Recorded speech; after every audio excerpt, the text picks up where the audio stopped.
अभी इस समय जो कोरोना काल की महामारी चल रही है, सभी जगह तमाम जगह लगभग लॉकडाउन की स्थिति पैदा हो गई थी। अब कुछ कार्य खोले भी गए हैं। तो देखने को मिलता है कि यूपी में अयोध्या का जो मसला चल रहा है, खुदाई जहाँ चल रही है, वो भी मनरेगा के तहत खुदाई चल रही है। इसके साथ साथ एक नई चीज और सुनने को मिल रही है कि वहाँ पर जो भी बहुसंख्यक लोग हैं, चाहे वो एससी हो, एसटी हो, ओबीसी हो, माइनॉरिटी हो, इनके ऊपर हमले बहुत बड़े हैं। तो क्या वजह है कि एक तरफ तो राम राज्य लाने की बात होती है और दूसरी तरफ बहुसंख्यक लोगों के ऊपर अत्याचार करने की बात होती है? ऐसा क्यों? इस संदर्भ में यहीं से बात शुरू करते हैं। आपने जैसे बहुसंख्यक शब्द का इस्तेमाल किया है, सही मायने में ये जो बहुसंख्यक हम इसे मानते हैं या जिसे हम बहुजन कहते हैं, वो सही मायने बहुसंख्यक बना ही नहीं है, वो बहुजन बना ही नहीं है। वो सही मायने में 6743 जातियों में बटा हुआ है, टुकड़े टुकड़े टुकड़े टुकड़े में बटा हुआ है, और टुकड़े टुकड़े में बटे होने के कारण वो अल्पमत में है। और जिस दिन ये बहुसंख्यक बन जाएगा, बहुजन बन जाएगा, उस दिन उस पर अत्याचार नहीं होंगे। लगभग सभी जातियों के अंदर तमाम संगठन पैदा हो चुके हैं और ये जो समय चल रहा है जगह जगह, जिस तरीके से मैंने आप पहले भी आपसे पूछा, आपने उसका जवाब भी सही तरीके से दिया कि बहुसंख्यक तो बहुत हैं, मगर वो अपने को बहुसंख्यक में काउंट नहीं करते, अलग अलग जातियों में बटे हुए हैं, नेता उसमें भी पैदा हो चुके हैं। तो आज वो समय आ गया है, महसूस किया जा रहा है कि जो बहुसंख्यक लोग हैं, चाहे उनके कितने भी संगठन क्यों ना हो, वो एक साथ आकर के अपनी सत्ता पर काबिज हों। तो क्या लगता है कि ये पॉसिबिलिटी कितनी हद तक नजर आती है? मैं इस बात के लिए आपकी बात से सहमत हूं पूरी तरह से कि बिना एक मंच पाए हुए इस लक्ष्य की प्राप्ति नहीं की जा सकती है। और इस बात की जिम्मेदारी मैं उन लोगों को देता हूं और इस बात के लिए उन लोगों को जिम्मेदार मानता हूं कि जो सही मायने में अपने आप को नेता कहते हैं, अखिल भारतीय स्तर पर राजनीति कर रहे हैं और वो अपने निजी लाभ के लिए और अपने निजी स्वार्थ के लिए अलग अलग पार्टियां बनाए बैठे हैं, अलग अलग संगठन बनाए बैठे हैं।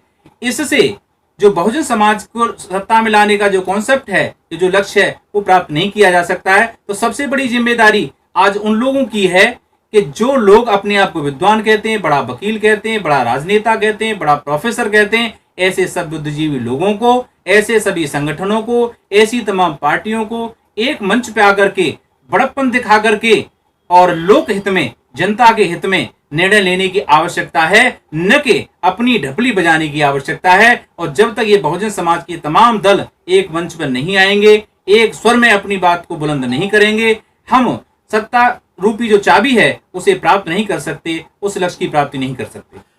कुछ संगठन, कुछ लोग इस तरीके के दिखाई भी देखते हैं जो कि आप ये कोशिश कर रहे हैं या करना चाहते हैं कि बहुजन समाज हो वो एक हो सके, मगर उसी समाज में निकले हुए कुछ लोग अपने ही लोगों का टांग खींचने लग जाते हैं। तो कैसे अब ये बहुसंख्यक संगठित होगा और कैसे सत्ता प्राप्त करेगा?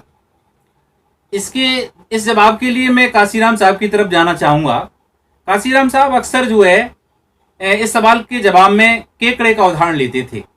हमारे समाज की जो स्थिति है वो केकड़े के समान है। जिस प्रकार से एक जार में बहुत सारे केकड़े होते हैं और एक निकलने की कोशिश करता है तो दूसरा उसकी टांग खींचता है, तो जो हमारे समाज की स्थिति है वो केकड़े के समान है। और इसीलिए वो इस दलदल में, जार रूपी दलदल में सारे फंसे हुए हैं, कोई बाहर नहीं निकल पा रहा है। जब तक हमारे लोग इस बात को नहीं समझेंगे कि हमें एक होकर के अपने जो संघर्ष है, जो अपनी लड़ाई है, या हम दलदल में जो फंसे हुए हैं हमें इससे बाहर निकलना है, जब तक ये भाव पैदा नहीं होगा तब तक इस दलदल से बाहर नहीं निकला जा सकता है।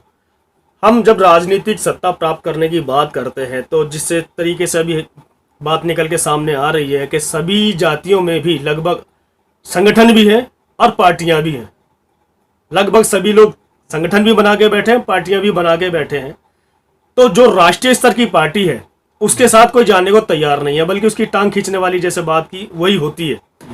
तो क्या लगता है कि आने वाले समय में भी अगर इस तरीके से ये लोग रहे या बहुजन समाज बिखरा रहा, तो जो आज देखने को मिल रहा है हर जगह जगह पर कि कहीं पर कुर्मियों को मारा जा रहा है, कहीं पे पटेलों को मारा जा रहा है, कहीं पे धोबियों को मारा जा रहा है, कहीं पर जाटवों को मारा जा रहा है और कहीं पर यादवों को भी मारा जा रहा है, तो ये अलग अलग जो संगठन है, अलग अलग जो जातियां हैं, क्या इनको यह महसूस नहीं होता कि एक साथ आना चाहिए और एक साथ आकर के सत्ता की चाबी हथियानी चाहिए? बिल्कुल, इस सवाल के जवाब में मैं आपको वहां ले जाना चाहता हूं कि उसमें निष्कर्ष भी है और जवाब भी है कि जो हम सभा सोसाइटी बना करके, छोटे छोटे संगठन बना करके बड़े लक्ष्य की प्राप्ति नहीं कर सकते। हमें यह बात कभी नहीं भूलनी चाहिए कि बाबा साहब ने जो लक्ष्य रखा था व्यवस्था परिवर्तन का, सामाजिक परिवर्तन का, आजादी से पहले दो विषय बड़े महत्वपूर्ण थे, एक सामाजिक परिवर्तन का और एक आर्थिक परिवर्तन का। बहुत तेजी से यह सवाल उठा था, अंतर्राष्ट्रीय मंच पर यह मुखरित हुआ था यह सवाल, और उसके परिणाम भी थे। उस जो आंदोलन चला, उस आंदोलन से अधिकार मिले, बहुत सारे अधिकार मिले, जीवन जीने के अधिकार मिले, सत्ता में भागीदारी मिली। तो विचार करने वाली बात यही है, विचारणीय प्रश्न यही है कि आंदोलन के परिणाम स्वरूप अधिकार मिले थे, आंदोलन के परिणाम स्वरूप सत्ता मिली थी। तो आज भी मेरा मानना यह है कि शिक्षा, अर्थ, राजनीति साधन तो हो सकते हैं लेकिन साध्य नहीं। साध्य क्या है? सामाजिक परिवर्तन का आंदोलन, व्यवस्था परिवर्तन। और हमारा लक्ष्य है क्या?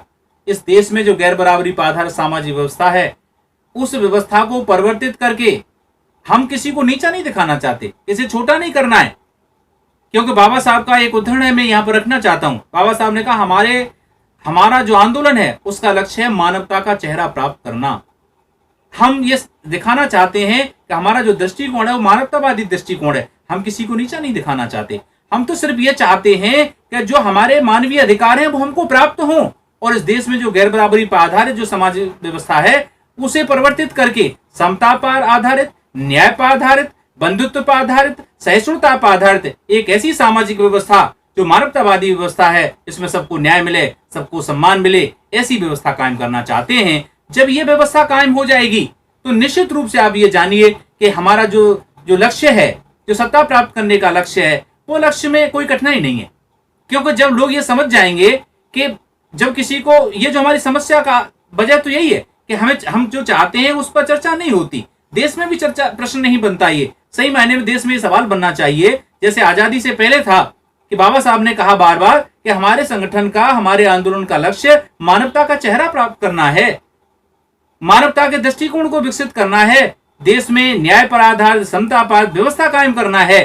तो ये व्यवस्था अंतर्राष्ट्रीय स्तर की सोच है, इसे कोई गलत नहीं ठहरा सकता। और यदि ये व्यवस्था कायम होती है तो ये संपूर्ण देश के लिए लाभकारी है, और हमारा देश निश्चित रूप से इस रास्ते पर चल के, बाबा साहब की सोच पर चल करके, हमारा देश विश्व गुरु जो है और एक नए सिरे से दुनिया उसकी तरफ देखेगी। जिस प्रकार से नालंदा में लोग पढ़ने आते थे, विक्रमशिला में पढ़ने आते थे, यदि हम इस दृष्टिकोण को, मानवतावादी दृष्टिकोण को, बुद्धवादी दृष्टिकोण को, अम्बेडकरवादी दृष्टिकोण को अपनाते हैं, तो भारत जो है, भारत की तरफ फिर दुनिया देखेगी और भारत मुखर होकर के विश्व गुरु के आसन पर विराजमान होगा। तो मास्टर जी, आपका जो एक आखिर चलते चलते सवाल ये मैं लेना चाहूँगा कि जितने भी तमाम संगठन हैं, जितने भी तमाम पार्टियां हैं, उनसे आपकी क्या अपील रहेगी कि वो एक मंच पर आकर के सत्ता प्राप्ति की ओर बढ़े? मैं सभी देश की जितनी भी पार्टियां हैं और जितने संगठन हैं, उन सबसे मेरी पुरजोर अपील है कि निजी हित को छोड़ करके, निजी स्वार्थ को छोड़ करके, बहुजन समाज के हित में, बहुसंख्यक समाज के हित में सभी एक मंच पर आए। एक मंच पर आकर के जो लक्ष्य बाबा साहब ने रखा, माननीय काशीराम साहब ने रखा, इस देश में समता पर आधारित, न्याय पर आधारित व्यवस्था कायम करने का, उस लक्ष्य के लिए लड़ाई लड़ें, न कि निजी लाभ के लिए लड़ाई लड़ें। और सब लोग एक मंच पर आकर के एक मंच पे मजबूती के साथ में इस लक्ष्य की प्राप्ति के लिए एकजुट हो जाएं और निजी तमाम जो मतांतर हैं उन्हें छोड़ दें।